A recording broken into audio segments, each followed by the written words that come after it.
오늘 아침 우리에게 주시는 말씀은 창세기 30장 1절에서 13절까지 말씀을 한 절씩 교독하겠습니다. 창세기 30장 1절에서 13절까지를 교독하겠습니다. 라헬이 자기가 야곱에게서 아들을 낳지 못함을 보고 그의 언니를 시기하여 야곱에게 이르되 내게 자식을 낳게 하라. 그렇지 아니하면 내가 죽겠노라. 야곱이 라헬에게 성을 내어 이르되 그대를 임신하지 못하게 하시는 이는 하나님이시니 내가 하나님을 대신하겠느냐.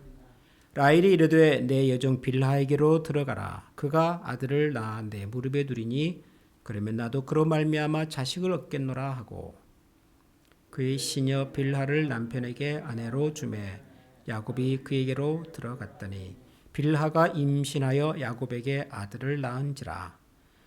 라헬이 이르되 하나님이 내 억울함을 푸시려고 내 호소를 들으사 내게 아들을 주셨다 하고 이로 말미암아 그의 이름을 단이라 하였으며 라헬의 시녀 빌하가 다시 임신하여 둘째 아들을 야곱에게 낳으매 라헬이 이르되 내가 언니와 크게 경쟁하여 이겼다 하고 그의 이름을 납달리라 하였다. 레아가 자기의 출산이 멈춤을 보고 그의 시녀 실바를 데려다가 야곱에게 주어 아내로 삼게 하였더니 레아의 시녀 실바가 야곱에게서 아들을 낳아 레아가 이르되 복되도다 하고 그의 이름을 갓이라 하였으며 레아의 시녀 실바가 둘째 아들을 야곱에게 레아가 이르되 기쁘도다 모든 딸들이 나를 기쁜 자라 하리로다 하고 그 이름을 아셀이라 하였더라. 아멘. 야곱에게는 12명의 아들이 있었습니다. 우리가 알고 있는 이스라엘 12지파의 조상들이 된 분들이죠. 그리고 야곱에게는 또 딸도 하나 있었습니다. 디나라고 하는 딸도 하나 있었고요. 그리고 야곱에게는 4명의 부인이 또 있었습니다. 오늘 우리가 읽은 이 창세기 30장에 나오는 것처럼 첫 번째 부인 레아가 있었고 그 다음에 두 번째 부인 라헬이 있었고 그리고 레아와 라헬의 종이었던 빌하와 실바 또 두 여종이 야곱의 아내가 됩니다. 그래서 모두 4명의 부인이 있는 셈이죠. 4명의 부인이 있고 12명의 아들이 있고 딸도 하나 있고 뭐 그렇게 보면 지금과는 아주 다른 시대니까요. 고대 사회에서 뭐 이 정도면은 꽤 잘 산 사람이겠구나 그렇게 생각을 할 수가 있습니다. 그런데 야곱이 나중에 그 아들 요셉 때문에 이제 이집트의 바로왕을 만나지 않습니까? 바로왕 앞에서 자기를 소개할 때 뭐라고 말하냐 그러면은 나는 참 험악한 인생을 살았습니다. 그렇게 얘기를 합니다. 야곱이 자기의 인생을 돌아보면서 나는 참 힘들고 고통스러운 인생을 살았습니다. 그런 얘기를 합니다. 야곱이 말한 험악한 인생, 힘들고 고통스러운 인생이라고 하는 것은 뭐 여러 가지를 포함할 겁니다.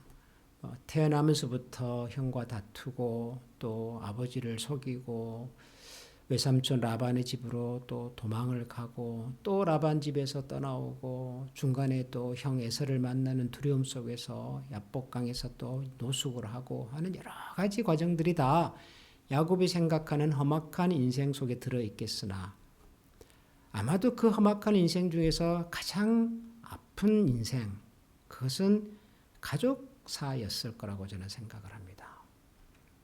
겉으로 보면은 굉장히 유복해 보입니다. 부인도 4명이나 있고 아들이 12이고 딸도 하나 있고 얼마나 괜찮습니까?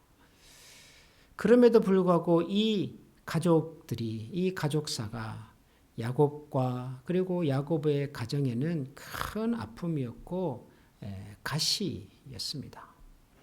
아시는 것처럼 아들들끼리 누군가를 죽이려고 하고 또 팔아버리기도 하고 나중에는 아들들끼리 싸우기도 하고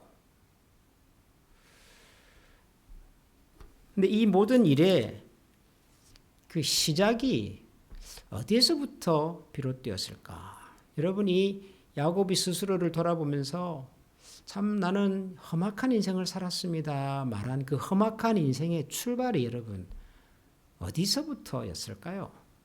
굳이 따진다면 그 책임이 누구한테 있었을까요?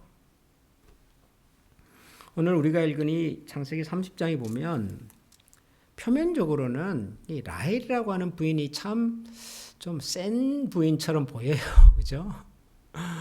물론 야곱이 처음 좋아했던 분이 라헬이었고 그 당시 고대 관습에 의해서 또 언니 레아가 먼저 결혼을 하기도 했었고 레아는 결혼해서 뭐 아이들도 잘 낳고 그렇게 사는 것을 보고 라헬이 시기를 했다. 뭐 성경은 그렇게 얘기를 합니다. 그러면서 남편 야곱을 찾아가서 막 따지듯이 얘기를 했던 거죠.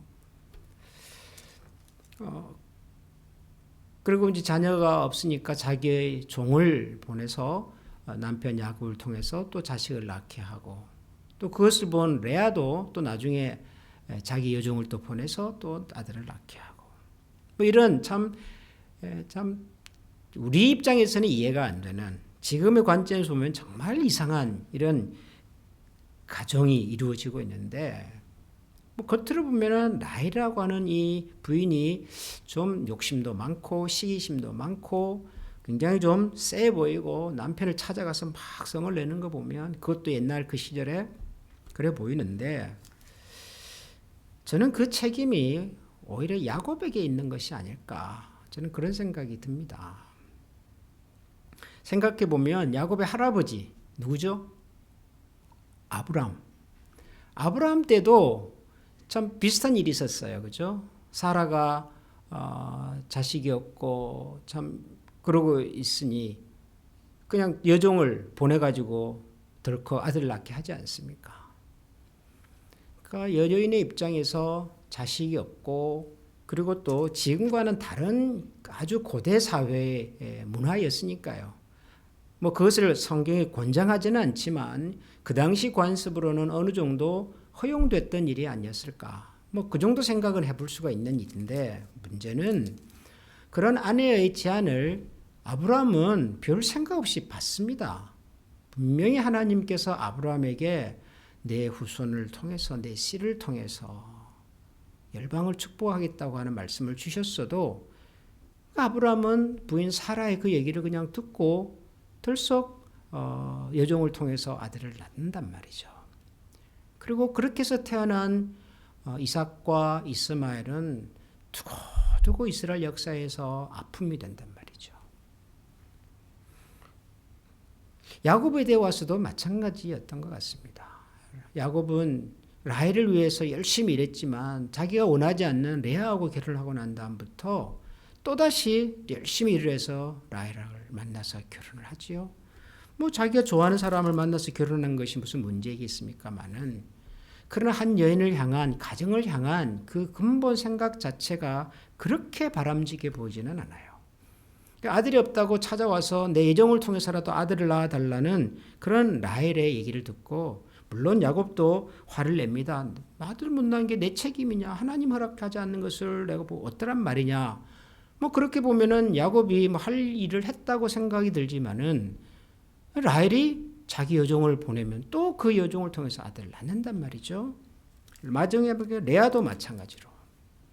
결국 그래서 12명의 아들이 태어났는데 12명의 아들이 어머니가 다른 아들들이잖아요.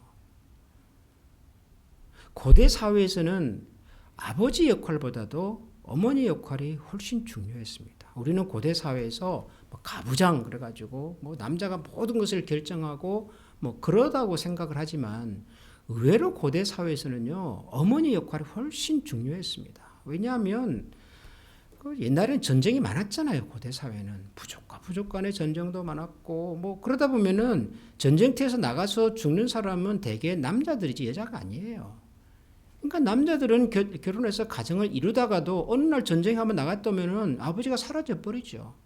그러면 남은 가족과 아이들은 누가 양육을 합니까? 어머니가 양육을 하죠. 그리고 혼자 살 수 없는 여성 입장에서는 또 다른 사람을 만나서 가정을 이룰 수밖에 없었고 뭐 그러다 보면 또 새로운 아버지가 생기고, 항상 가정을 책임지는 사람들은 여성이었던 적이 많아요. 그런데 야곱은 그런 가정에서 그래도 하나님이 세우신 가정의 리더인데도 불구하고 그 가정의 어수선한 이런 상황들을 제대로 수습할 수 있는, 수습하고자 하는 그런 의지도 노력도 그다지 기울이지를 않아 보여요. 나중에 자기 아들, 참 마지막의 아들 요셉, 막내 아들 베냐민과 그 요셉에 대한 사랑을 감추지를 못해가지고 오히려 아들들끼리 분쟁도 일어나고 그런단 말이죠.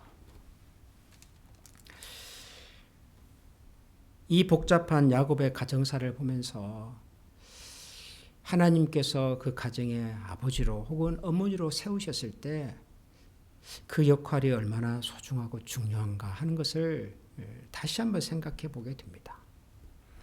야곱의 12 아들들의 그 다툼과 갈등과 문제의 출발이 그 아들들에게서 시작된 것이 아니라 아버지 야곱과 그들의 어머니였던 라헬, 레아, 이 두 여인의 시기와 경쟁과 다툼에서 그런 아들들의 자녀들의 아픔의 역사가 시작이 되고, 그것이 나중에 이스라엘 전체의 아픔의 역사로 발전하는 것을 봅니다. 하나님께서 우리를 남편과 아내로, 한 가정의 아버지로, 어머니로 세워주신 것이 정말 막중하고 정말 소중한 책임이고 역할이라는 사실을 다시 한번 하게 됩니다. 해보면서 오늘도 하나님, 우리에게 허락된 우리 자녀들이, 하나님께서 우리에게 남편과 아내로 허락한 우리 부부가 참 세상의 그런 가치관에 흔들리지 않고 하나님께서 우리를 향해 가지신 그 소원을 따라서 경건하고 거룩한 가정을 이루고 경건하고 거룩한 자녀들로 양육해 갈 수 있도록 오늘도 저희들에게 믿음을 주시고, 또 우리 후손들이 우리 아버지, 할아버지들의 믿음을 따라서 아름다운 신앙의 가문을 이루어갈 수 있도록 축복하시고 도와주라. 우리 그런 마음으로 오늘 아침에는 우리의 가정과 자녀들과 우리 후손들을 위해서 함께 기도하는 그런 아침이 되기를 소원합니다. 기도하겠습니다. 하나님 아버지, 한 남자와 한 여자를 만나 가정을 이루게 하시고 그 가정을 통하여 후손들을 주시며 혹은 또 그 가정을 통하여 열방을 축복하게 하시는 하나님의 놀라운 은혜를 다시 한번 기억하게 됩니다. 하나님은 예나 지금이나 저희를 향하여 크고 놀라운 계획을 가지고 계시지만 때로는 저희들의 욕심과 저희들의 경쟁심과 저희들의 낮은 자존감 때문에 하나님 그 아픔과 어둠이 고스란히 우리의 자녀들에게 흘러들어가고 그 부모들의 거친 형상이 자녀들의 인생에도 또 다른 아픔이 되는 이야기들을 종종 듣습니다.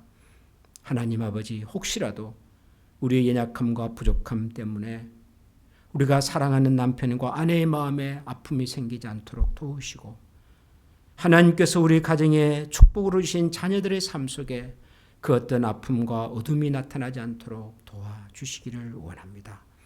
저희들을 남편으로 혹은 아내로, 아버지와 어머니로 세우신 하나님의 거룩하신 뜻을 기억하고 오늘도 그 하나님의 부르심에 합당한 삶을 살아갈 수 있도록 노력하며 최선을 다해가는 저의 모든 성도들, 가정들이 되도록 도우시고, 특별히 우리 믿음의 자녀들이 하나님의 나라의 내일을 잘 책임질 수 있는 신실한 믿음의 장부들이 될 수 있도록 도우시고 축복하여 주옵소서. 우리 주 예수 그리스도 이름으로 기도합니다. 아멘. 하늘에 계신 우리 아버지, 아버지의 이름을 거룩하게 하시며 아버지의 나라가 오게 하시며 아버지의 뜻이 하늘에서와 같이 땅에서도 이루어지게 하소서. 오늘 우리에게 일용할 양식을 주시고 우리가 우리에게 잘못한 사람을 용서하여 준 것 같이 우리 죄를 용서하여 주시고 우리를 시험에 빠지지 않게 하시고 악에서 구하소서. 나라와 권능과 영광이 영원히 아버지의 것입니다. 아멘.